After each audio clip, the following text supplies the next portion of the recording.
Okay, cool.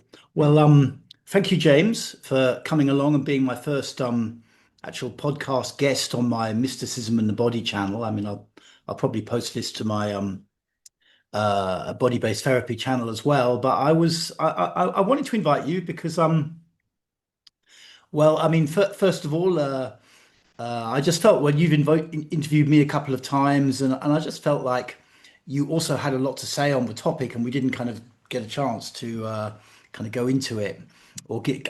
We didn't really get a chance to give you the space, Hmm. and then also, I noticed recently that you'd created this new platform, the Hermitage, and I thought it was pretty exciting. I'd had a feeling for a while that like getting back into esoteric stuff after many years that it kind of needs revisioning a bit or something like that. And then I saw your platform and I thought, maybe that's something like that. So anyway, welcome. And yeah, I've got a few little questions I can ask you about it all.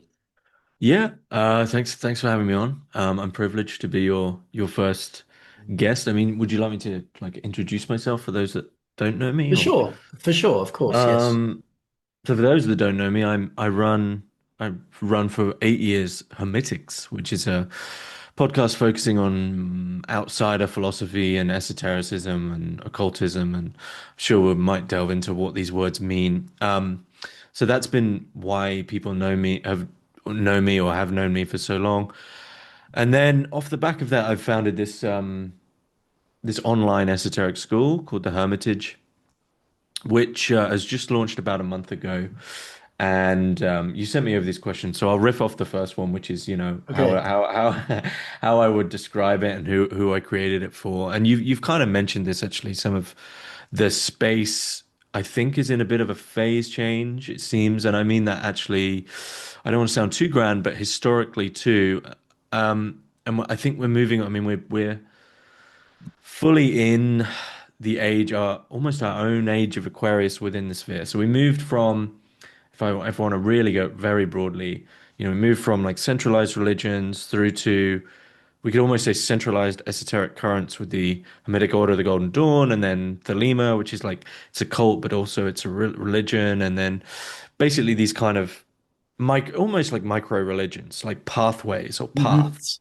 Hmm. And I feel like we're moving from that into, I think spiritual failures aren't negative, but these things, in the same way the religions had their day, people's being could communicate with the religions for a long time and then they just couldn't for whatever reasons. And then for a long time, it's like, well, we still need a bit of structure. So we go to the Hermetic Order of the Golden Dawn.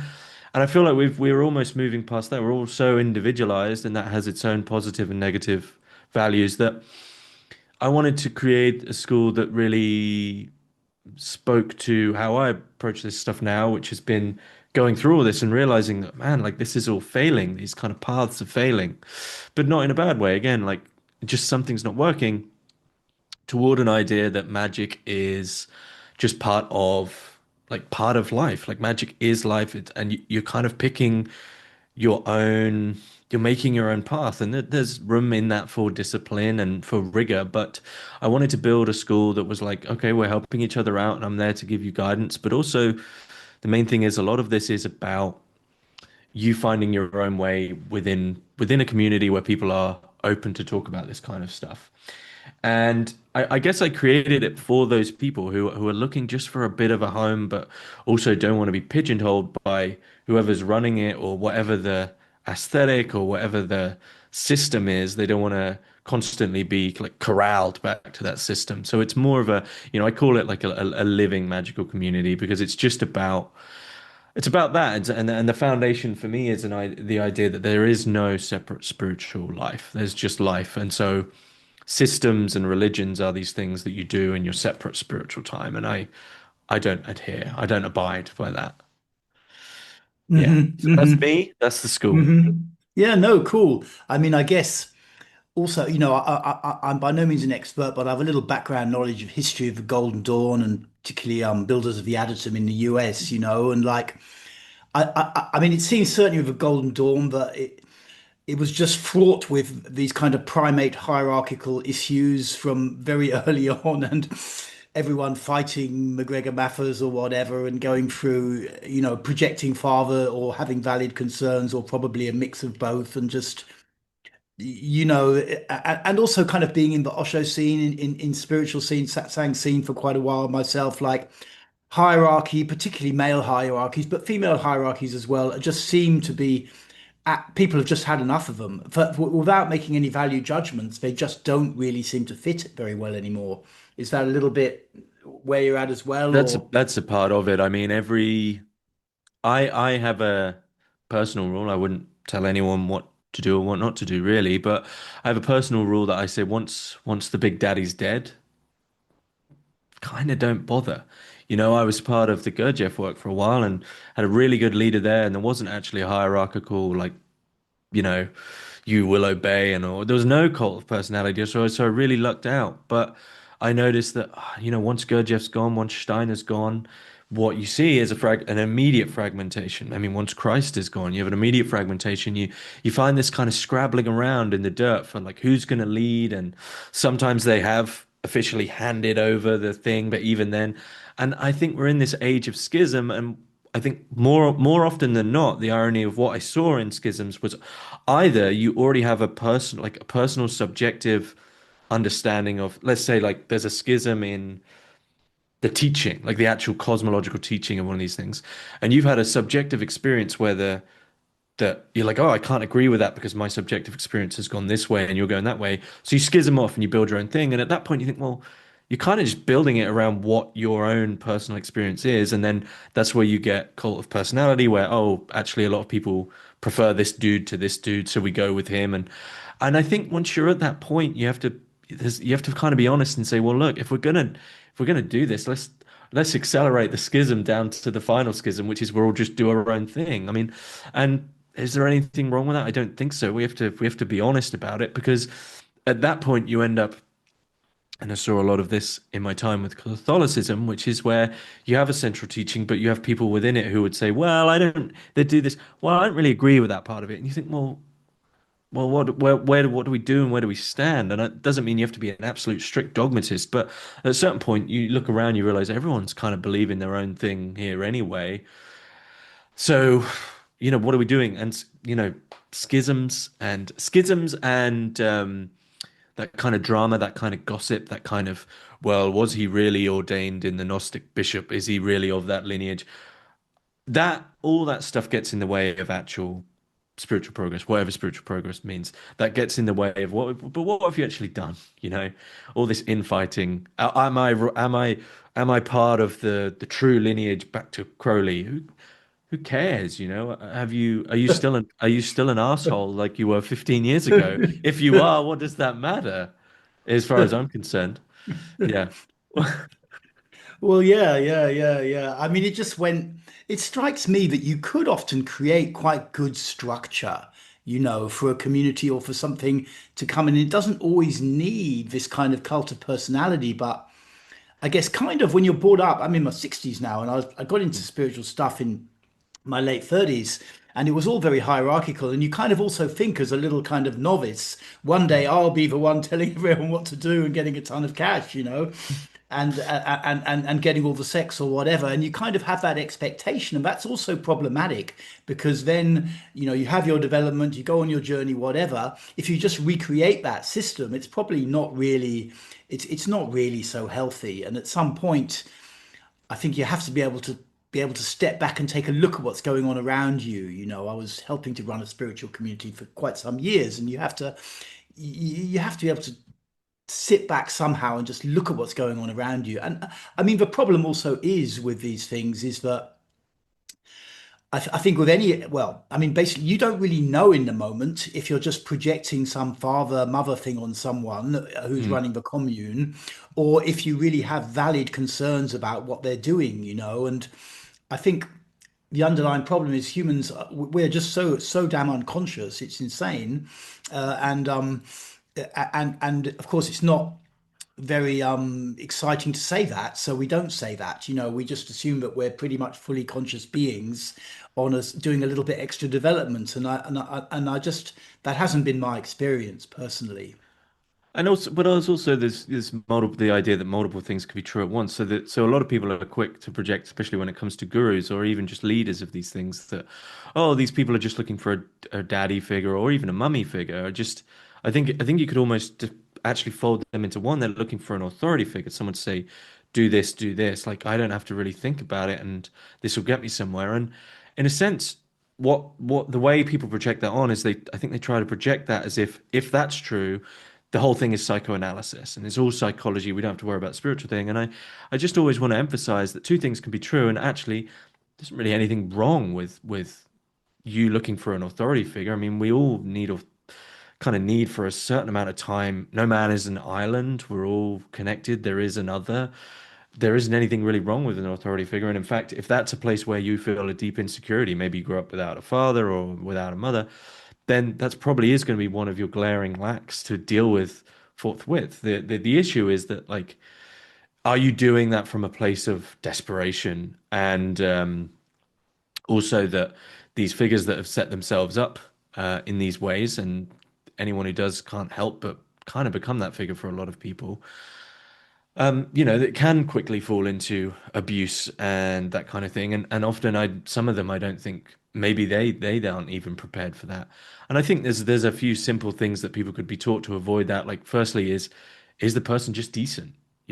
Are they, I think the key one is, are they living a life that you wouldn't be ashamed to be around? Are they strange? Do they do basic human things? Um, so it's thwart with this big entanglement of personality and the reality of human relationships. And when it gets to spirituality, it gets especially murky because something is on sale that, the UG Krishnamurti, I'll probably mention him a lot in this interview, because I really respect him, and he would tell me to shut up if I said that, which is another reason I respect him. But he makes this joke about, and I mean, I think he meant it sincerely. He makes this joke about religion where he says, religion's the only business where they don't actually have to provide the product. And with spiritual teaching, to a certain degree, I mean, there is things that you can transmit or teach, but to a certain degree, there's always this fallback of like, well, you didn't pray properly or you didn't cast the sigil properly. And if any other business who's selling a sandwich and you say, well, you'll have to wait to get the sandwich.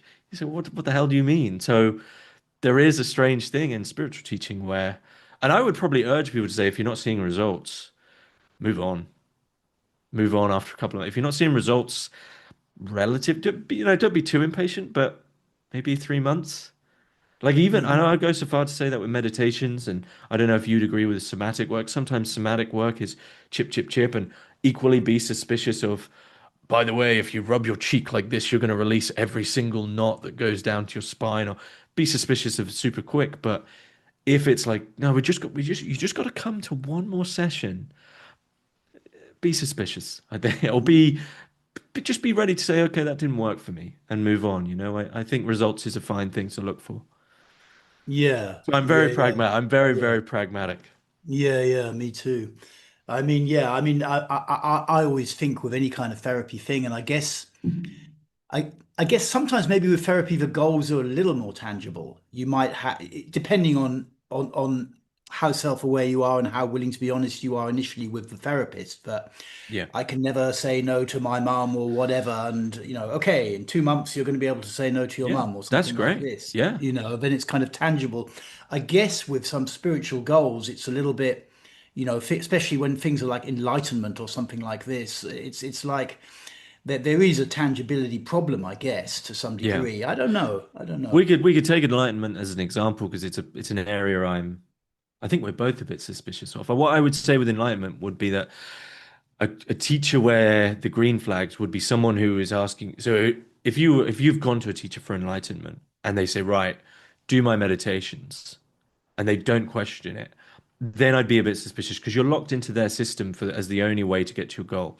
I think a green flag, this in between space, would be a teacher who'd say, okay, I can get you to enlightenment, but the first thing I want to ask you is, where did you get the notion of enlightenment from? Who put it in your head? And what is it? What is it to you? Like, what do you actually expect you're gonna get? Because certain things you can't get. And I think, I mean, if we're going to stay with enlightenment, a lot of people are going to spirituality generally for an impossibility, which is the idea of permanence.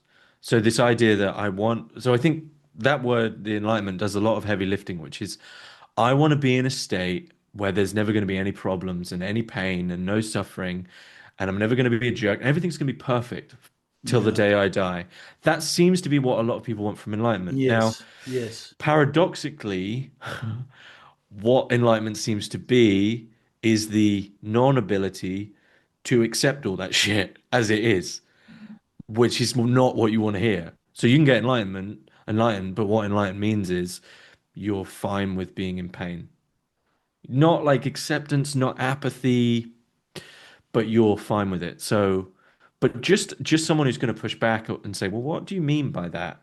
And not anyone who says, all right, just do my 12 course system and pay me 400 every time you do the meditation. Well, yeah, be Yeah, wary. yeah, yeah, yeah, yeah, yeah. Very much so. I think, I guess maybe we're coming to the end of this whole hierarchical guru kind of phase of humanity, but it's almost like chatting to you, and feeling a certain resonance. You can kind of see quite clearly where it goes wrong. That this teacher is sitting there, and it's like people just want to be calm, and they want their ego to look good and look like they're some kind of spiritual teacher. So you can go to places like Lake Attit, what's its name, in Guatemala, and just meet loads of people who exactly look like that.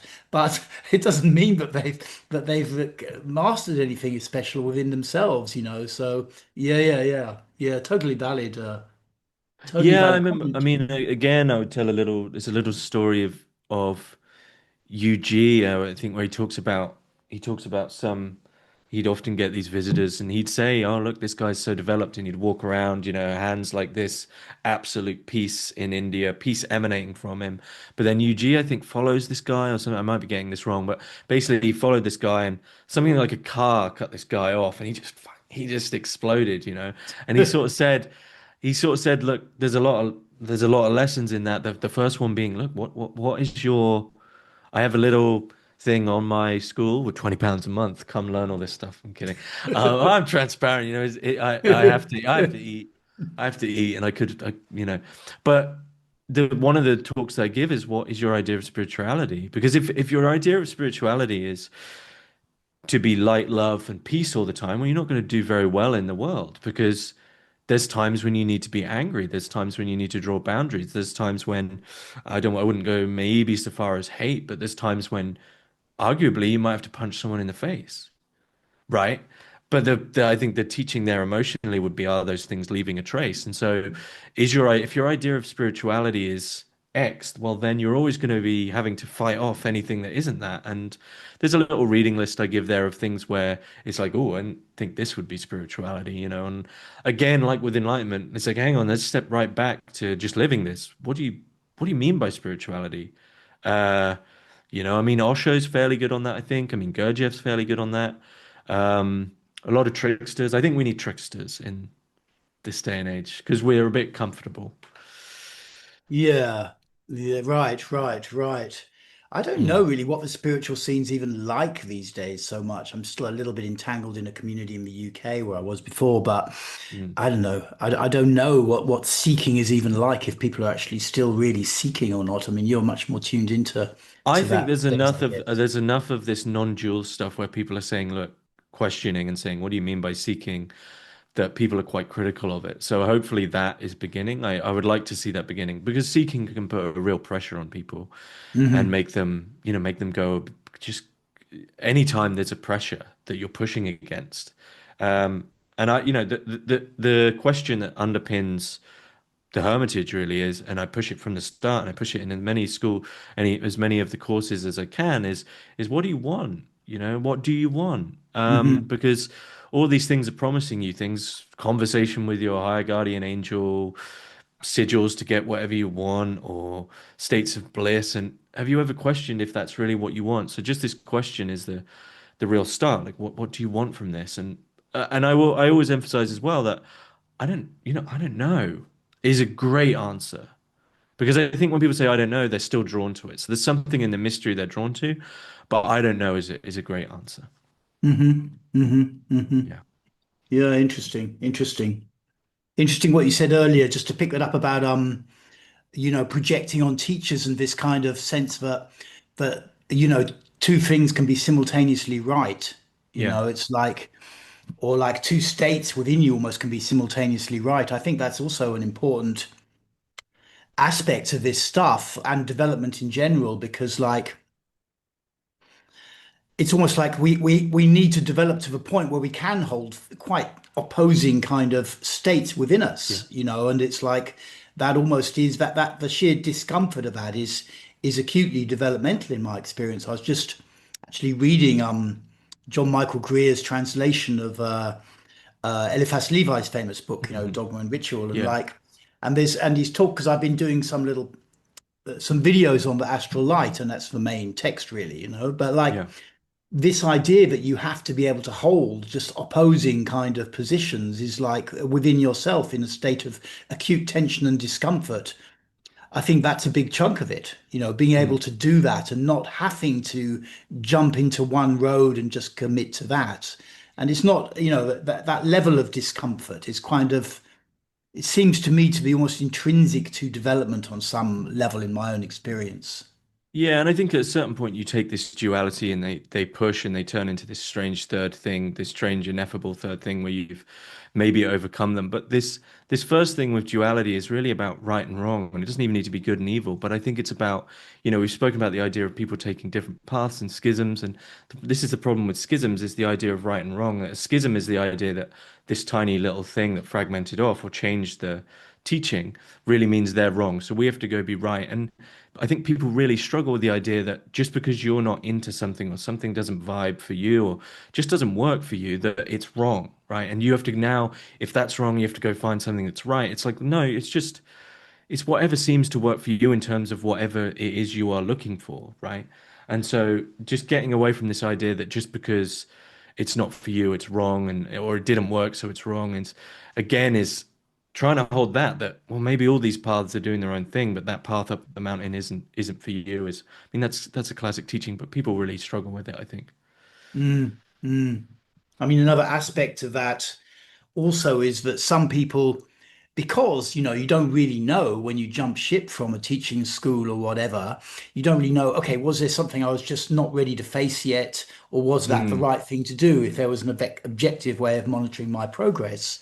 And at the same time, some people who jump ship in order to reinforce in them that that was the bad school and it was wrong, and perhaps because the level of feeling that was being stirred up was so strong, you know, Mm. that they go on quite a campaign to demonize the school in question, you Yeah, know. That's been quite a that's a powerful classic. force, I think, since the 90s, you know. That's happened to a lot of organizations where they've, and probably there's some kind of validity in it as well, but where they've just stirred up. Certainly, the Mankind Project went through a phase like that in the US and in the UK, where some of their stuff was so evocative. Every now and again, it would just stir some guy up to the point where he'd literally get lawyers and Well, mount a massive campaign, you know. So it was yeah. like, you But know, that, I would like to push yeah. back on I would like to push back on not really what you're saying. I do get what you mean because Mm, there is a point where you need a discomfort because you if you're comfortable then you need someone that's completely outside of your reality tunnel, your pigeonhole to just push you enough. But what I mhm, would say is that can become very, very tyrannical very quickly. So if mhm, someone's pushed to mhm. this point of tyranny, like if someone's Yeah. pushed to this point of discomfort where they actually feel like if you let me step back if you've got a group or a system or a teacher that they're selling that they can get you somewhere or they can get you over this hurdle and often what they'll do is they push people and people reach breaking point and they become unwell. I would Mhm. say that them becoming unwell is really a bad testament to the teacher because Yeah. that teacher should have if the teacher can do what they uh state they can, they should have been able to see and they should have had mechanisms in place to bring that person back and say, oh, or even just honestly, I think it's simple.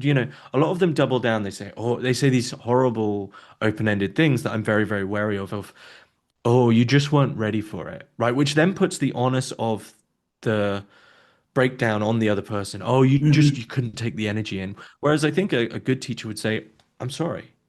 You weren't ready for that. I didn't realize. And this is again is buys into this thing that we often project onto gurus that they're infallible, and they're Mhm. not.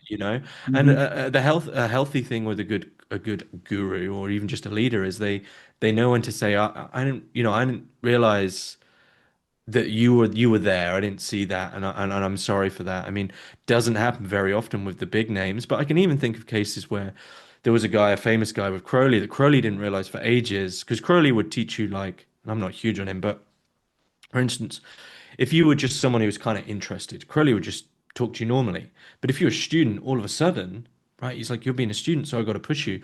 And there was a guy, he didn't realize that he kind of wasn't actually a student. He was just such a dick to him. And then near the end of this guy's life, he said, it kind of was like, I didn't realize that you were just interested, right? And there was times when Gurdjieff, someone once cut the brakes. Gurdjieff was in one of his weird rages, and one of the students got under the car and cut the brakes to his car as to actually stop him driving. They said, "Oh, your brakes are gone," and they found out, and he went into a rage. And then the next day, he said, "You did the right thing. That would have been really dangerous." So it happens, but it's rare, and it's what this is a balancing of the leader's ego, right? Because they need to keep their ego in check constantly. Um, so yeah, I don't know where we got Yeah, there. yeah, yeah, yeah, totally. I mean, I just see it as a balancing kind of act anyway, with I mean, it was more around groups that I was mentioning it because sometimes the group energy can be so strong. You've got 35 people Yeah, who are just going for it and one who's really, really struggling, and that's just where they're yeah, at. And then that's how they squeeze them out. But I mean, with the organization I mentioned, I mean, they did go through a whole phase of just having to really change a bit what they were doing as well, but they kept going, which was awesome. But yeah, yeah. I mean, the whole thing is fraught with drama, and I think as a teacher, it's just a really important point when you can come to because often you're leading something, you're a bit in your ego and stuff, and I've had to learn of running groups, to just come out of that space, but also just try to be also simultaneously really honest in the moment as well. And it's not always appropriate, but sometimes it really is needed and appropriate, yeah. So it's like just to say, look, maybe that wasn't the right thing for you, and I Yeah. apologize, Well, I whatever. spoke about yeah, I spoke about this with Tommy Kelly recently, and I think what we're talking about is the middle ground. And so many people are very reluctant to say they're in the middle ground, and hopefully, I think you recognize this. But basically, in spirituality, there seems to be three places, which is the early ground, and this is where you could recommend one of 100 books on a topic and say you want to get the basics, read that, then you'll be up to scratch. Then there's the end ground, which is enlightenment, right? The guru, the big daddy guru who's oozing energy out. People are passing out. People are Hmm. crying. He lobs an orange at your head, and you become enlightened. But then Hmm. there's the middle ground where you're like, well, I've read the early stuff. I've been in this game for maybe even up to 10, 20 years. I know quite a bit of stuff. I can meditate well. I can teach you some things. But also, I'm not enlightened. I'm not going to say I'm awakened. That middle ground is like a lot of people kind of don't want to admit they're there, I think, because especially if you're a teacher. And I would say I'm there. I'm not enlightened, but I also have a lot, I would say I have a lot of like experience just going through the ringer, which could help you avoid. A lot of this is about avoiding places where you're sunk cost, energy sinks. And it's that middle ground where it's like it's the ambiguity of the middle ground where I'll say like, no, I'm fallible. My magic doesn't work every time, but also my magic does work a lot of the time. And there are places where it's like I just, you know what, it doesn't work there, like for me. And I'm not really into that because we project onto, again, it's a lot of projection, and getting rid of the projection is, halfway there, I think, on good spiritual progress if you stop the projection. But it's that middle ground that's tough. Hmm. Because that's where you can still talk to people. And often with enlightened people, you are setting about a boundary. And if they've set a boundary, that's very worrying. But you are often setting a boundary of like you've put them up there. And even again back to UG because I find him so honest. Hmm. He went to Ramana Maharshi, and he had one tiny meeting with Ramana Maharshi, who at that point the ultimate saint of India, sat in Arunachala, I think it is, and UG basically said to him, "I want what you have," and he said, "Can you take it?" And UG just got really annoyed at him. He said, "Who are you to say that to me?" But he came away with a real deep lesson, which was that's just a man. And all these gurus, they're people. And if they're people and you're a person, you can also have what they have. and you can be how Hmm. they are. And just get rid of that barrier. Maybe you're already in their state. Could be. Hmm. Hmm. I mean, that middle ground idea is very interesting to me. I mean, I think it's an interesting way of expressing it, like I always try to break things down a little bit to what really are they, and like with, say I mean, Osho, who I didn't meet but was to me, obviously a very polarizing character anyway, but like he Yeah. was the kind of classic guru in some ways, a massive, huge energy and this kind of thing, and people falling into orgasmic states all around him and all sorts of Yeah. utterly mad stuff happening left, right, and center. Yeah. So for me, what I break down is like, okay, so you're around someone who might have a massive energy, which might Yeah. just kickstart something within And that's yourself. real. That's real.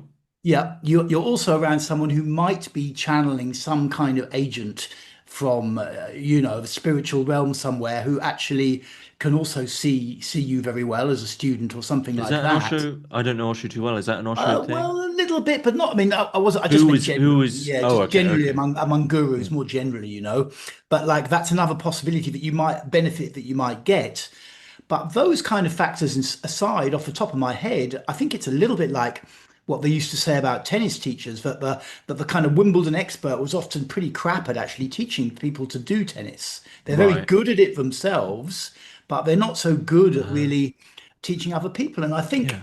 from the enlightened people I hung around with for a while, that it was harder for them to be human because they created Yeah. through some process or something had happened to them where a separation had occurred between their consciousness and their stuff, basically, and they didn't really need to go back into that thing, and so it's quite difficult often for them to actually see people. They might be able to see your astral body or something like this, but to see you as a person, I think Mm. for a lot of enlightened people, it will be quite difficult to, that they would have to themselves re-engage with their whole human side on quite a deep level to feel the person and just to say, okay, where's this person actually at?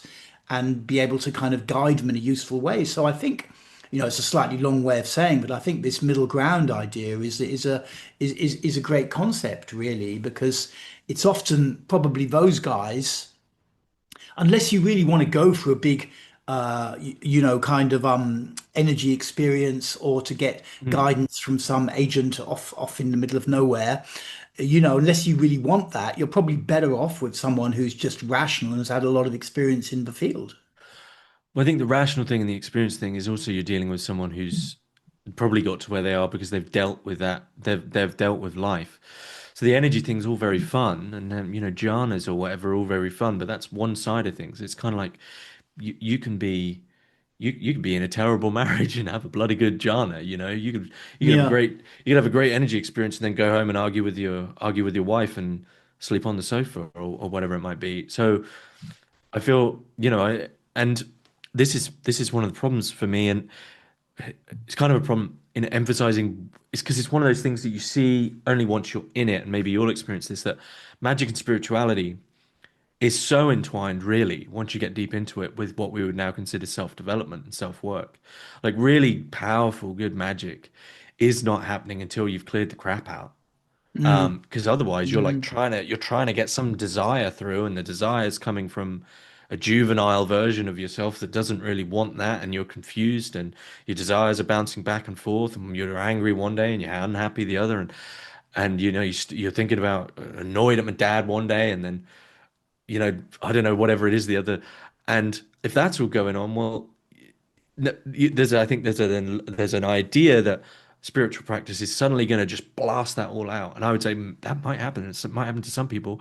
I would probably say that's really dangerous if it does, because there's no such thing as a void, and what rushes in to fill that, you're not going to be able to deal with. And so I think a balance of, as you'll go on the spiritual path, deal with your deal with your you deal with your shit, as they say, and that you'll soon see that those two paths are one, and that as you deal with your personal problems, the stuff that you were maybe using magic to kind of crowbar the universe to get something, you might suddenly realize I didn't really want that, and then the two Mm. become one. But there's a little ways to go, I think, before you realize, like, as I joke with Tommy Kelly, like there's a certain point where you realize a long amount of your magical journey is getting to the point where you go, I need to tell my mum I love her, or something. Hmm. That's Hmm. a real, or need to cut ties with someone. It doesn't have to be all the love stuff, But Hmm. that's a very important part of it is getting rid of these tensions. So yeah. Yeah. Yeah, yeah. I mean, I guess like that's it. People are attracted to these things and enlightenment as well, and the esoteric as a kind of self-avoidance strategy on some Mm. level, often. Not always, of course, but like that can be an element of it, you know. Don't want to go and talk to attractive women, 28 years old, but maybe if I could make a spell, then that really hot woman over there would just fall massively in love with me, Yeah, you and know? that might, and if that, yeah, and love spells. Love spells are very, very powerful magic, and I'm glad you've given that as an example because it's a perfect example of magic where you shouldn't be doing it. Because in my love magic, I do in one of my courses, I have a spells course where I talk about certain types of magic, and with all of them except love magic, I give examples. So banishment, I'll give you banishings. Luck and fortune, I'll give you some spells. Love magic, my first words are don't do it. And that's a great example. Why? Because the person who's going, I I really need I need that person to love me. You are not the person who you are not in a good place to have that. And you look, I mean, Google love magic, it goes wrong. And that's why magic is and maybe you'll sympathize with this, but the point when you really don't need it, where you've got to a place where you're very comfortable with yourself and secure, and you really don't need it, guess what happens the next week? All of a sudden, Hmm. she turns Hmm. up. Hmm. When you don't, unfortunately, when you don't need money, when you can open your hand and let money go, all of a sudden. Yeah, yeah, absolutely. Absolutely. Yes. Yeah, I think you're right. I mean, yeah, I just mentioned that because I saw that movie the other night, Obsession. I don't know if you've It's seen it, so that good. famous. I give that as an example. It's a great film, but it's such a perfect example. But you notice with that film that during the honeymoon phase, there's a whole montage where the relationship's great. And it's only once he's questioning his ideal and he's basically bored, yeah, he hadn't done any work. And then she's like, well, she is in love with you, buddy. You're not taking responsibility. Um, Obviously, I don't think love magic's going to go that far. But it's a great chaos magic film, I think, Right. Yeah, like before yeah. you do a sigil, do you really want the thing? Well, yes. Well, yes, that's the thing, you know, because people play around, I guess, and then play around and find out, as they say, you know. It's like, but I remember in that movie, actually, the scene that struck me actually was he finds some kind of helpline or something in his car, and he rings up, you know, can you get, so you want me to break the spell? He goes, well, not completely break it, but just like Yeah. change it a little bit, you know. Yeah. That's just kind of, yeah, Still, yeah, he didn't know what it wants his cake to and eat it too. Yeah. It's a yeah, yeah. fantastic. I think it's going to become a classic horror. It's just solid. Yeah, yeah, yeah. It's a very good movie. It's a very good movie. Mm. Have a look at some of these questions. Just to, I know we can happily Sure, chat sure. away, but I thought maybe there's It's something okay. useful in here. So, but can you explain something of your own journey and how it led you to creating specifically the Hermitage? Were there any specific experiences that led or guided you to do this? Um, so there's a lot of courses, there's a lot of content to. It's just launched a month ago, and I put a lot of content at launch. And I think what I've put in there, the one thing that we mentioned in this idea of multiple things being true at the same time, and one thing that, in a sense, I riskily push back against in the Hermitage is certain forms of grueling discipline. And I always give these two anecdotes. So one is one, and this will get to my journey, but one I give which is myself, which is one of the big things they talk about doing in this kind of thing is journaling. And I joke about the fact that in my cupboard, I've got 10 journals, all of which are 10 pages full, and they all start with the same thing. This time, I'm really definitely gonna journal and stick to my, right? So I've got 10 of these. What's the lesson there? The lesson there is journaling doesn't work for me. And the other anecdote I give is the woman writes a letter to Barry Long, the spiritual teacher, and she said, Barry, I've been meditating for 30 years and nothing's really changing. And he just said, give up. And this is something I really push in terms of the multiple things can be right at the same time is if you're really having to sit down and meditation's grueling, I think a lot of people take that as the spiritual path isn't for me. I'm not for this. And it's like, no, you need to find a different way. So my journaling, I talk about my practice for journaling is I kind of keep books and paper around and I'll just jot things down as they come. And I don't have this like, I got to sit down and get my, it doesn't work for me. Um, Now, what has that got to do with my journey is I think in retrospect, looking at the courses that I did, these are the things that worked. And these are the things that both worked in terms of self-development. So Jung stuff and Jung's ideas, there's a whole course on Carl Jung there. But there are also things that work pragmatically. So just the chaos magic approach of deconstructing and reducing and just seeing like, wait, does this work? And sigil magic is a both course on chaos magic there, course on sigil magic there. And so my own journey I now describe as, notice at the start I mentioned that spiritual failures I don't consider failures because spiritual failures are a burning down. It's a noticing of like, and I think it could be a therapeutic failure. It could be, I've been doing this therapy for 20 weeks and I'm not happy, I'm not less anxious. Hmm. There's a point where you got to say this is a failure, but it's actually a good failure because you're kind of ticking something off. You're like, right, we're not that avenue. Burn that down and maybe try to take something from the ashes. So my spiritual journey has been this just like relentless burning down, do something to the nth degree, do the exercises. I was always someone who, if there was a book, I was like a radical skeptic, I think, when I started. If the book said that here's the exercises, I think what a lot of people don't do, and good books emphasize this, they'll say, I bet you won't do the exercises. I mean, Jack Willis, we both know Jack Willis. I think even he said something about that. He says the people who get the most from this are the ones who are just consistent. And so for me, when I get a book and there's exercises, I'm like, right, I'm going to do them. I always emphasize this as well. Just don't overthink exercises. Do them. When I was doing the lesser banishing ritual of pentagram, did I draw up the line or just do the exercises, see what happens, do them a few times, get comfortable with them, Hmm. do the exercises. This is where it's at. And so for me, this process has been one of going through Bardon, going through Chaos Magic, going through not Regardie. Robert Anton Wilson was really early stuff. Then going through Catholicism, which was the one that kind of really got a hold on me as this like real tight system, and then having the pain of having to let that go. And that was like the final, like, there's never going to be an answer, which Hmm. is another thing I try and emphasize is that there isn't going to be an answer because you're looking for permanence in a world that's always moving. There's never going to be a point when you're done. There's never going to be a point when this is complete, and there's nothing wrong with that. To sound cheap, the journey is the goal, right? The path is the journey, and just take that away. What are you left with when you internalize that there's not going to be an answer? You don't panic about getting exercises done, about completing systems. You just enjoy.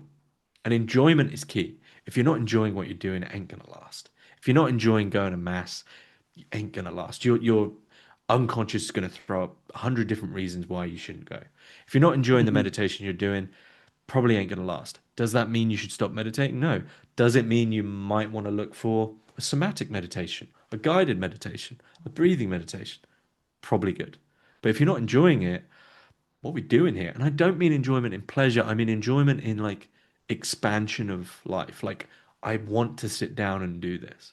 There's this thing that meditation teachers, they'll teach meditation. They say like, and I'm almost against them in this. Like they'll teach meditation. They'll say, right, sit down, and if something comes to your mind, like, oh, I need to do the washing up, then try and like let that thought flow through you. I would say, with something like the washing up, yeah, sure, maybe ignore it. But if you sit down and it's like, I really want to be playing the piano, or I really want to be reading that book, maybe go play the piano. I mean, why put so much pressure on yourself? I mean, there's times to be disciplined and there's times to not be. But I've just found, I think, in this sphere that there's just such a pressure on an answer and a Hmm. completion and a conclusion, and it drives people a bit mad. Um, let's take, your big background in bioenergetics, and as I do Reich stuff. But you're going to re-armor at certain points. There's going to be points where maybe something is going to happen later in life. Oh, I'm holding tension there again, and you're going to have to readdress it, but I mean in a different way. And so, are you going to reach super duper orgastic, full, pure potency one day? I don't know, but I wouldn't put any weight on that because that means you're not going to enjoy the breathing as you're doing it. You're going to be putting, oh, I just got just one more session, and then I'm going to be floppy or whatever. So yeah, I'm skeptical of Yeah. an answer. Yeah, yeah, yeah. I mean, I guess also just the benefit of actually going to play the piano or do the washing or whatever is that you know, it's like often when you sit down to do something you've kind of got to do in your mind, but you don't really want to do, your mind will think of other things to do. But if you let it do those things, in a sense, then you have to kind of do the meditation as Yeah. well, you know, There's a rather couple like, of, sorry, go ahead. well, I was just going to say like the famous old story of the Buddhist monks who are crossing the river or something back to the monastery, you know, and one of them, there's some woman by the side of the river, and she says, "Will one of you give me a lift on the shoulders because I don't want to get my dress all wet?" And so one of them picks her up, and they go across, and then he drops her off, and they walk on, and then he notices that the other monk's super angry, you know, and he says, "What's the matter with you, brother?" And he says, "Well, like you know, how could you touch that woman and defile your monkhood? And I'm going to tell the abbot about you, mate, and stuff like this." And he Yeah. said, "Well, I picked the woman up and dropped her, and Yeah. you're still carrying her, basically, you know." And that kind of idea that you're, instead of dealing with things that are in the way of meditation or something like that, you're kind of putting a lot of stuff like that off. And if you actually have space to do them, you can't really use them as an excuse in some ways, you know. I mean, I'm terribly someone for creating excuses a bit or having excuses close to hand sometimes. Yeah. Well, one of the it's an exercise that I mention in the course, and it's also a meditation that I mention along these lines. And there's another one I'll mention, but this is kind of my approach because we're modern men, and we have, or modern men and women, and we have to be like this is what I mean about the trickster. I think we have to take 95% of responsibility for our lives most of the time. And I think it's a good practice to take full responsibility, 100%, Mhm. even for your depressions at a certain point.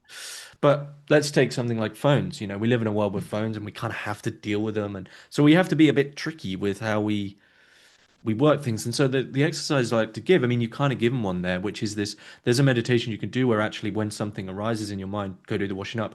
What you do is, if you can manage, you can find the time, set aside an hour, set aside half a day. And what you do is you sit down and do meditation when it says, right, you need to do the washing up, right? You get up, you do the washing up, sit back down.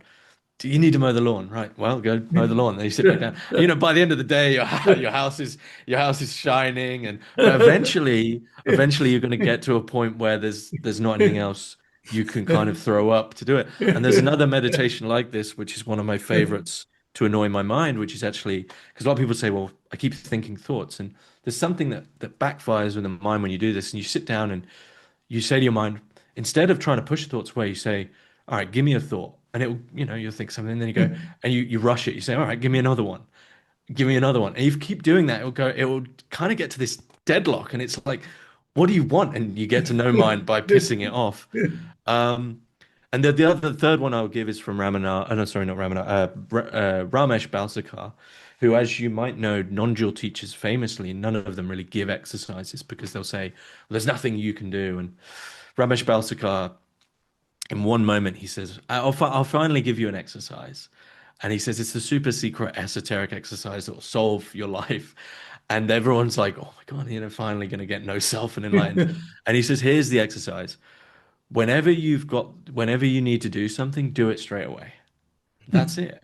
And you know, if you can put this into practice in daily life, it really changes something. But it's, you know, like, because we'll do this thing where it's like, I've got time to do the washing up, but what am I doing? I'm sat on the sofa. And if you get into this habit of like, right, now I can send the email and now I can clean the car, and next thing you know, you're kind of nowhere, and it's quite beautiful. But um, yeah, we need to be tricky. We need to, because I don't know how many of us have got the faculty left of like true blue sit and meditate. And I'm fine, to be honest, about having to find tricksy where, and I'll go through phases as well. There'll be phases where I really feel like I can just sit and meditate, and there'll be phases where it's kind of painful. And I don't know how productive it is when it's painful if nothing's coming from that. That might be a sign of like there's something else you need to deal with, you know? I also don't think you need to meditate that much. But again, that all comes back to the question of what do you want? Because a lot of the meditation and spiritual culture we've inherited in the West, because for so long we thought it was exotic, was Eastern, to paint with broad brushstrokes. And Mhm. the issue there is a lot of Eastern meditation, again, broad brushstrokes, is actually we don't want to admit this is tailored towards a very specific end goal, which is Buddhist enlightenment. And that doesn't really stand when it comes to Western magic, you know? That's not what we're doing. Um, so if you're meditating now, like I'm meditating and for 2 hours every day mindfulness, well, did you want to get enlightened? Is that, is that why? Why are you doing that? Go I enjoy, knew go an for a Indian. walk, go for. You just reminded me. I knew an yeah, yeah. I mean, I knew an Indian woman once who was said that the only reason that meditation is such a big tradition in India is because it's a way for the men to escape the wife for an hour or two. They have to say they're going to meditate. You know, Well, I mean, I'm sure that's probably there's a certain level of truth to that, probably. maybe a large level of truth in it. Who knows? Could be scary. Well, Yeah. but that's a great metaphor for or symbol even a metaphor for the spiritual. Because I would say what the more spiritual thing to do in that situation is, why do you want to avoid your wife? Deal with your marriage first. If there's something you're avoiding, I don't think you're going to get anywhere. If that means divorce, then that means divorce. Yeah, I guess. Yeah, I guess. Well, I I recommend like in the reading, I recommend Barry Long as someone who in Only Fear Dies, he mentions he has this like list of questions, and I say how important these questions for me at one stage in my journey were, which is like people kind of jump over their so-called normal life to the spiritual life, and they've got a marriage that died 5 years ago, or their job is Hmm. causing them to clench their jaw, or and all they got all this normal life stuff, and they think like if I jump over that to spiritual life, do spiritual things, there's going to be some magical wind that blows back and sorts all this out. And I would say, no, Hmm. Barry Long, to go back to that book, he says things, just Yeah. these questions like, are you living with someone who makes you unhappy? And if you're in the right frame, that can just come through like a train and uproot you, you know? Um, Yeah, yeah. yeah. Yeah, yeah. Yeah. I mean, I guess for me, I'm also, I mean, I am like that really, actually, but like, I'm also a bit,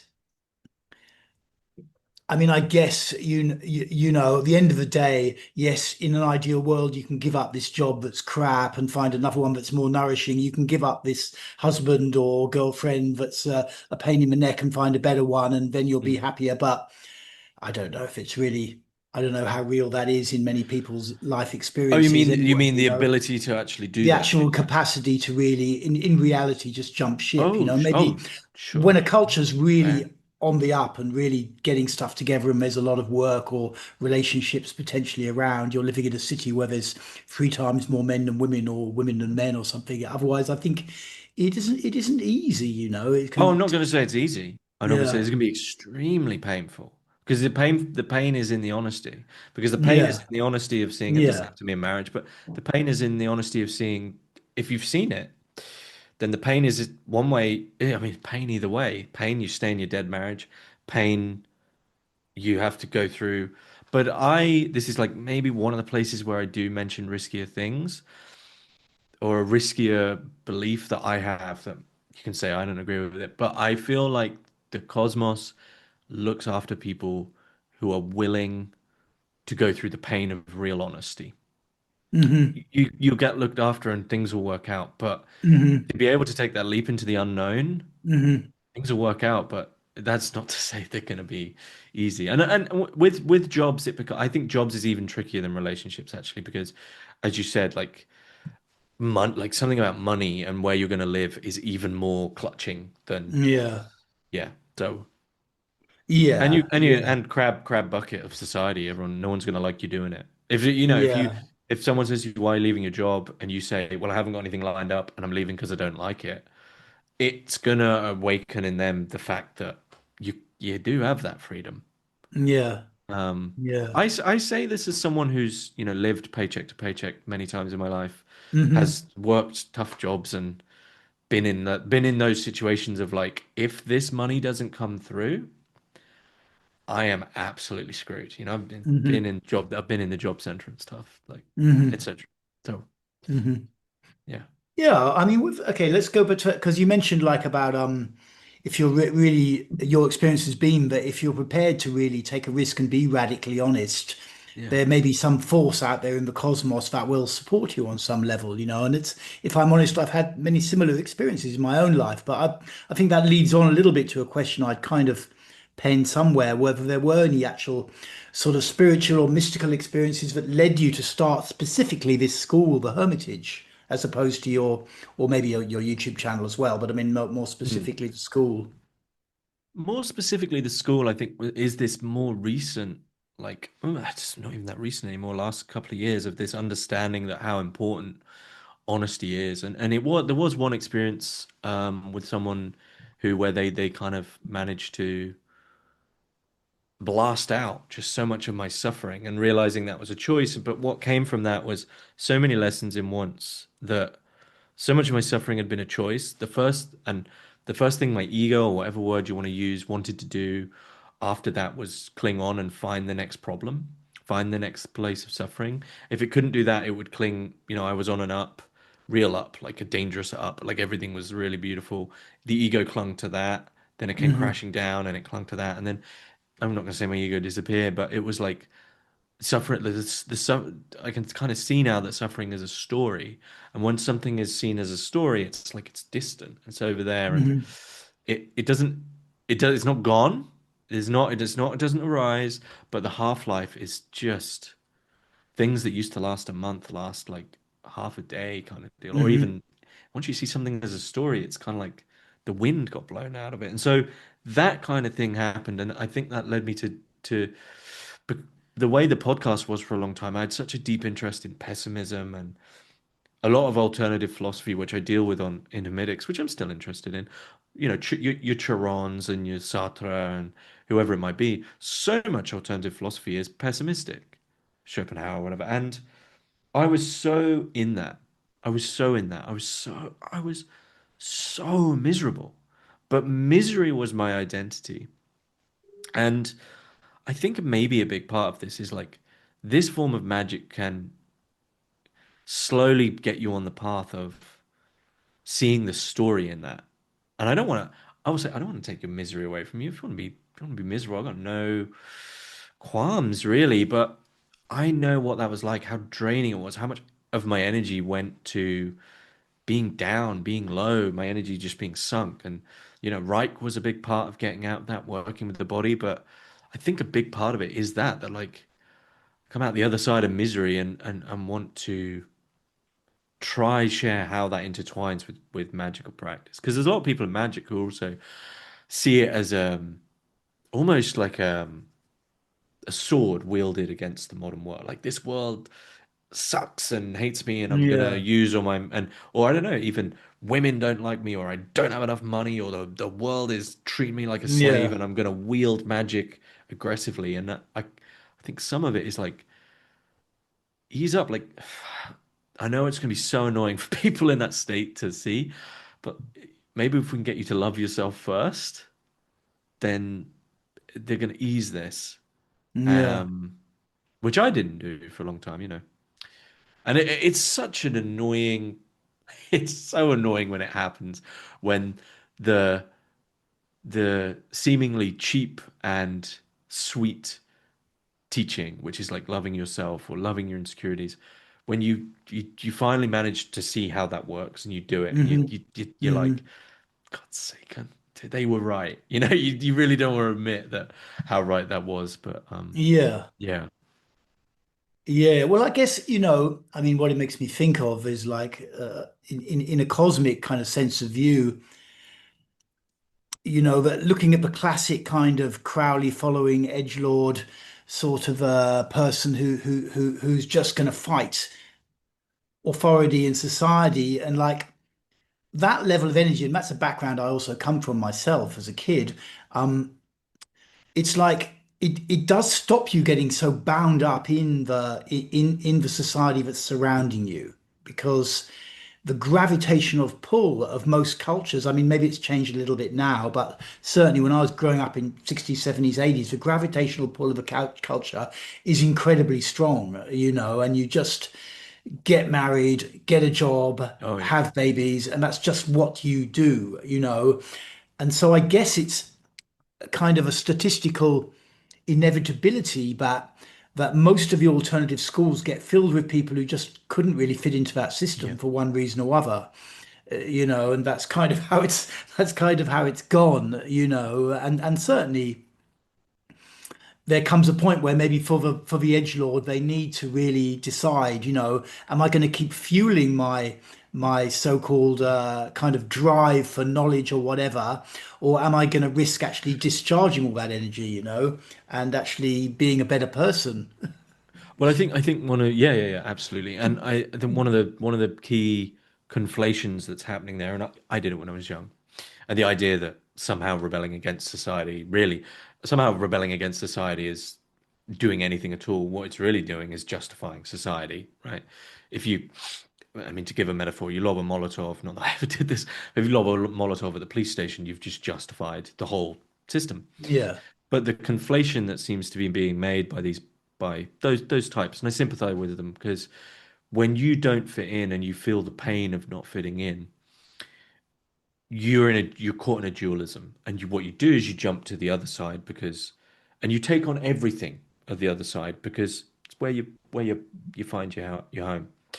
But I think one of the problems you might see is that what do we see in society, right? You might often hear these things when you're a teen of like, ah, they're also vapid and look how happy they are with their consumerism and look at the happy families all pretending. And the problem there is I think you end up conflating um, general values, so happiness being one and pleasure being one and just enjoyment being one with like society. And so I think a lot of people actually teach themselves that they need to kind of be miserable and kind of that their misery has become a rebellion. Like, look how annoyed I am at everything. And well, actually, you can be critical internally of the way the world is. You can still use your energy in a happy, productive way. You don't need to kind of give that over. There's ways of rebelling that are kind of the retreat, not the attack. And you just end up. I don't know Yeah. about you, but we've spoken on a couple of podcasts that we recorded about your youth and early years and like did did you just find that you exhausted that out of your system? Slightly to a degree. Sometimes, I mean, slightly to a degree, or just starting to. I think for me, in my late 30s, I started to question why am I so angry with authority? Maybe it was my dad. I actually started to get that internal It's question always a coming sim up. it's always It a took simple quite a long answer, right? time, Yeah. and I mean, I have to also say, it looked like even now I'm still in a sense, to a degree, extricating myself from giving myself enough space to get into meditation, to get into what I want to do, and you seem, without putting you on a pedestal or the opposite, to have done a pretty good job for a guy of your age at extricating yourself from social entanglements. That's just my perception. I might be wrong, What do you mean you by know. social what do you mean by social entanglement? Well, but more like, I mean, when I talk about like growing up in Essex and London and stuff, it just seemed like it was so easy just to get a job, just to get married. You've got someone pregnant, and then you're kind of tied into the whole.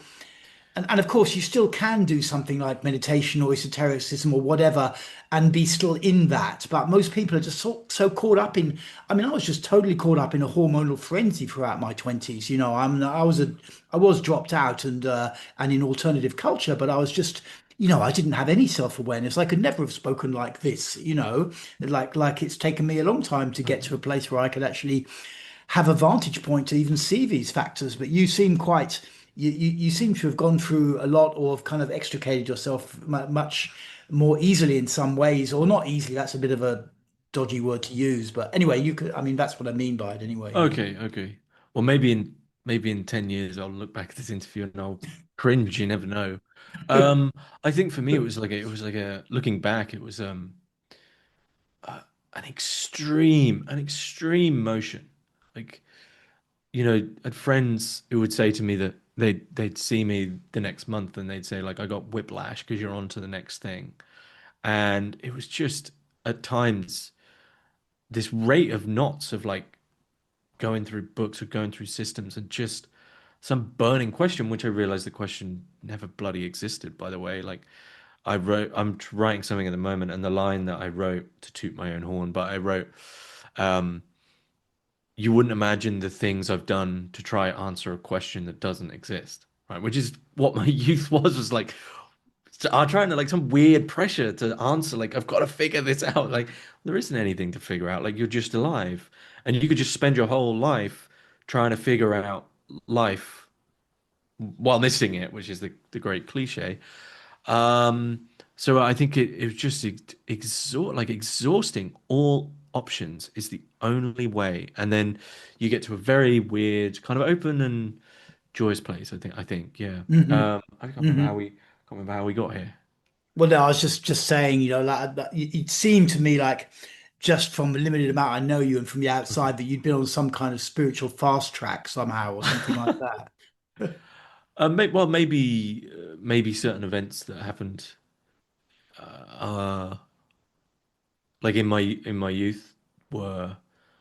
I mean, Barry Long has this whole thing of like you have to suffer enough and you have to suffer enough pain, and I went through fair. I don't mean to mention them, and they don't really hold too much weight anymore. But I went through a certain amount of pretty painful things that happened to me. So maybe those were. I mean, that would be the story, but Hmm. there was no secret. There's no secret. It was no secret. It was like a scene wave of what honesty I could muster at the time. So it's like identifying and detaching with something, and it really is working. It's really great. This is who I am, and it reaches a peak. And I think a lot of people, it reaches the peak, and they somehow manage for that line to just keep going. And for Mm. me, it always reached the peak, and I was like, there's still something. So then it would burst, and that bubble would burst, and I'd come back down depressed, and find the next one, and find the next one, and then that scene wave popped, and I can just enjoy a story for a story Hmm. now. And doesn't mean the story doesn't have any worth in it. Doesn't mean the meal doesn't taste good, but it's just a meal. Um, Hmm. and it also mean it doesn't mean it's not worth anything, you know? Yeah. Cool. I got you. I got you. Okay. Got you. Good. Great. I mean, I'd like to know a bit more about this platform. I think particularly like Okay. just browsing briefly through some of the stuff. I guess I wasn't really sure if this is a platform where you're going to learn a lot about Western mysticism, the history of Western mysticism, certain currents within Western mysticism, or if it's a platform more like, okay, now we're going to really do some stuff in a kind of directional way and actually do a load of mystical practices. So that was just my brief look at it, but I think that's maybe a useful thing to talk about for people watching this, probably intrigued about who Okay. is the platform really for Okay. and what kind of expectations should they have? So the answer to what you said is kind of both because it's that like the whole it's everything. So the courses I'm having to sort of check because I'll forget some, but the courses are Foundations of Magic, where I go through key topics of magic. It's a pretty broad foundation, and there's foundational skills in there, like how to approach meditation, how to approach visualization. There's a course in journeying, a fairly long course in Carl Jung. There's two courses on the tarot, so Waitsmith and Marseille. There's Chaos Magic, Sigil Magic, Esoteric Christianity, Body Energy and Vitality, where I recommend your work, of course. And then there's actually one of the few like because I'm kind of like you should do your own spells, you should do your own rituals, but there's where I talk about okay, how do we approach this like literally. So and there's a history of Western esotericism in there, cool, but that's just like talks. It's not saying like here's the lemma and here's how you do the lemma. It's like I feel at this point in time we have such. I mean, the internet is to play for so much of what this seeking looks like now because we just have, I talk to these guests who are alive in, no, not alive, but like they were coming to spiritual age, we could say, in the 70s and 80s, and they say things about like, oh, I found an advert for a spiritual group in the back of a car magazine, right? And that was it. That was all you had. And now I could go and I could order a book on every single path. And so I'm kind of like the history of Western esotericism is like, here's the shoulders we're standing on. And I want to add more talks to that because there's a lot more than. So that's kind of trying to give you an overview of the history and where we've Hmm. got to all the way through to contemporary. So for me, like, um, recently died, but Gordon White, I think, is like the latest where I'd say almost canonized contemporary of his merging of animism and magic. But so that's I really want to. I am always emphasizing context, but in the chaos magic tradition, I'm saying we've kind of gone beyond context. I mean, we're at a point where someone could use Thelema stuff, where someone could use Golden Dawn stuff. We're all doing that, and we can't put the chaos magic toothpaste back in the tube. We've got access to all of this, and we're more than happy to say, right, I'm going to pull that ritual there, and I'm going to bring it into my animism practice or whatever it is, and it works, right? It works. So there's also this emphasis on function. Does all this stuff work? So then after that, then you can jump to which course you might feel will give you a foundation in what you feel drawn to, and which is why the body's in there. I feel the body, I think, is for many people a bit of a blind spot. Like that's a bit more of a unique one there. Yeah, and then the next course that I'm actually so all those courses are live, and you'll if you pay it's 20 pounds a month or $25 a month. If you have access to everything, there's no other tiers, and there's group chats, and the communities are very Hmm. friendly. But the next course that the first course since launch is going to be non-duality and magic. So it's a place that I believe is beginning to merge a bit. So that's the Hermitage, and I think it is for people who basically they don't feel at home. They don't feel at home really sticking to Lima or going along to join a group like in that older sense or Hmm. correspondence course or you must Hmm. do these. So they don't feel at home there. But they also maybe feel actually a bit alone. They're sat at home and they've got Liber Null and they're in that middle ground. They've done a load of sigils. Well, I don't want to join a group, but also I've kind of not come to the end, but they just want somewhere where that energy is happening without judgment, hopefully run by someone who's a bit level-headed, Hmm. a bit. Hmm. Because the problem with a lot of these groups is they're often run by someone who, in time, and I hope I never do this, and I hope people in there would be who are drawn to it would be of that temperament where they say, James, this is too much about you. I hope, I have my own interests. I'd like to do a course which is Klager's and kind of magic of place. I'd like to do that.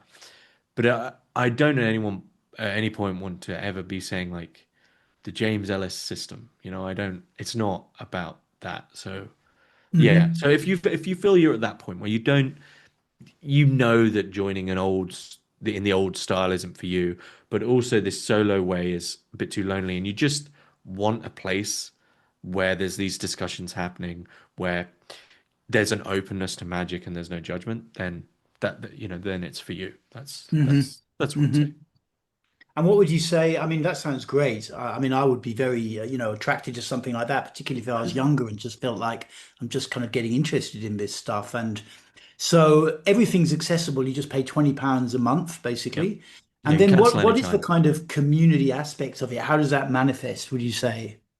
So the community aspects, there's about four themed chats. So if you're, one around like if you're into journeying or dreams and Jung, one where it's like chaos magic and how your rituals are going called the workshop, and then one for foundations, which is very almost like technical magical questions. Then there's a general chat, and then so everyone's pretty friendly. It's pretty active. I mean, it's only been live a month, and on top of that, there is every month I'm doing a kind of open magical talk, ask me questions, discuss what you're doing. That's kind of developing. We've only done one so far, but it's kind of developing into what I feel we need. And we're starting a reading group in a week. So next Sunday, we're reading Stuart Wilde's book, 30 Infinite Self, Hmm. 2 chapters a week. So reading group. And then in time, I'm hoping to bring in guests to do a guest talk and maybe even guest workshops and things like that. But Hmm. Hmm. these my personal rule, just if we're talking technicalities, is like if you throw too much. I mean, I threw quite a lot in. People were like, "There's quite a lot of content at the start." If you're like right, and then there's this event, and then there's a talk, and then it's like too much. So I'm slowly Yeah, trying to build the rhythm, yeah, basically. yeah. And I guess managing your own energy with it as well to some degree as well, and like how much you can commit, is that kind of a Yeah, factor in there yeah. as well? It definitely factors in there. I mean, anyone who knows me knows I have a seemingly almost unlimited abundance of energy, which is kind of dangerous at times. But because I have the podcast, and not many people know, they seem to not know that I do actually work an almost full-time job. So Hmm. there's some fire going inside that, Hmm. yeah. I mean, maybe I should say, I'm 20 years old. This is why. No, I'm kidding. I'm kidding. But uh, but then I also don't have a wife and kids. So I have a lot of time, and this is also is my vocation. So a lot of time, but I do have to manage my own energy, and I have to. I think it's important you mentioned that because the big thing is taking. I think I'm happy to say this openly. Actually, is taking responsibility, but also knowing when. So what I mean by that is, and I'm sure you have experience of this. Not that I want to put it onto you, but even in a small sense, if you are founding something as a man or a woman as someone who's like, look, I have some knowledge, then you do have to take responsibility for being that type of figure. And not everyone in there is going to look at you in that way. They're going to look at you in a lot of different ways, but you have to take responsibility for that. And that's why I do a lot of talks on what is it to have boundaries? What is it you want? I have a I have a whole talk on warnings about gurus and cults and what to look out for. And you have to take responsibility for those things. And you have to take responsibility for an energy and not to give too much and know when to tell someone, actually, you might need to go see a therapist, or you might need to eat a healthy meal, or I think that plays a role. So that's where I regulate my energy, but that's all part of that. That's not in like a finger wagging, do as you're told, get to bed at 9 p.m. that way. Just like you need to take responsibility for that, basically. Um, comes with the territory. Yeah, yeah. I mean, how it manifested for me, having kind of been a therapist for quite a while and working with clients, running workshops, also running a lot of festivals, living in spiritual community, co-leading a spiritual community was like the problem is I know the kind of person I need to be to fulfill those roles well. But Mm. then that's not exactly me either, you know. So it's more the reality. Okay, what else do I need to decompress, to have a And good you're also laugh, not to do all, that else? You know, yeah. that's another side of it. And the other aspect is not overcommitting because, Mm. you know, I also used to. I mean, not so much these days, but have a ton of energy and then kind of committing, pumping energy into something or something like that, and then people, you know, if that's a long-term project, I need to be able to maintain that energy over Yeah. time or get other people involved Yeah. and that kind of thing. Do you kind of think about that stuff as well, or are you kind Yeah, I of completely do, and hands on side with I it? do, and I think it was one of the reasons I was like, I want quite a lot. So I would say if you were like going on every night and watching a couple of videos and doing the practices, there's enough content there for a year, more than a year. So I Hmm. wanted to have enough to be like, so I can like breathe and kind of watch for a while. So I do, I am interacting, I'm in there, and we're doing the monthly talks, and we're going to do the reading group, and that I'm like slowly throwing in what I can do. But I know that too well of like this you don't can't even see the thing for what it is now. So I'm certainly being careful there. But I'm interested, it interests me what you say about knowing who you need to be for the school or whatever it is you're doing. And I also don't think you can always be that. And I think the times when you notice like, boy, I've gone, maybe you've gone through something in your own life and you're like, right, I need to postpone the group because I'm not there. And again, this goes back to like leaders are infallible and they should always be fine or they should always be peaceful, or not saying I'm peaceful. I'm certainly got the energetic trickster thing, but what I would say is like the healthy guru is someone who would say, I am infallible. I'm not infinite energy all the time. I'm just going through some stuff. I need a week instead of I don't know, instead of they've come in there and they've been angry at someone or they've gone Hmm. weird or Hmm. that's that's the right way to approach it. Is that why would I be otherwise? Yeah. Yeah, yeah, yeah, sure. Yeah, yeah. I mean, it's just when you're in these kind of high responsibility roles for a very sustained period of time, you know, it's like that's just we always we work around certain things often. But I mean, like it comes as well, hey. But Hmm. let me just have a look at these questions and see if there's Sure. anything else that we should really cover. I think you've it's been pretty exciting. I mean, I've got a few routine kind of questions. I think we covered most of the stuff really. Like, what about a vision for the future? Do you have a kind of big vision right now? Vision was always a big thing back in the 90s and 2000s, but I don't know if you always I, sort of felt terribly insecure if you didn't have a vision, you know? That's what I remember, but I think it's not such a I, big deal now. there's things I'd quite like to happen. I mean, I'd like once it gets to a certain amount of, should we say, status, like it's secure and it's known, then I would, and that wouldn't be till well over a year, year and a half, maybe even 2 years. That's when I'd love to do in-person meetups. But I actually I kind of I had this rule when I started the podcast that I would never create something until asked, until the natural desire had come through from somewhere else. And so it's like I didn't create my Patreon until quite a lot, you know, there's this kind of presumptuous attitude that I think is quite bad because it shows what you're after. So it's like Patreon I didn't create until people asked, and then there was other things I Mm, didn't create until yeah, yeah. people asked. And so I would, there's things I'd love. There's things, you know, I'd love to meet the people who are in there and supporting me and supporting my work. And I'd love to do like the online events I'm talking about. I'd love to do them, but it's about having the space personally and seeing where how it would fit. That, you know, I think about those things. That'd be nice. But often when people I found the groups that I'm in that have too much of a vision, they burn. They, you know, because they're not focusing on, all right, you're thinking about a meetup 2 years down the line while Hmm.